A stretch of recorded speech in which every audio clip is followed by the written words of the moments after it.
মন পিঞ্জিরার পাখি পাখি দিবায় জানলে কি আর যতন করিয়া রাখি আমি জানতাম যদি তোমার বিরিত কসু পাতার পানি তবে কি ফুল হারাইয়া হইতাম অপমানি গো আমি হইতাম অপমানি আরে ও বন্ধু রে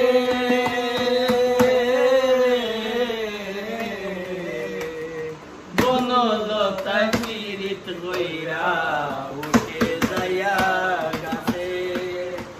মোরার আগে তারা দুইজন জোড়াই ধইরা বাসে আমি জানতাম যদি তোমার পীড়িত কসু পাতার পানি তবে কি আর ফুল হারাইয়া হইতাম অপমানি গো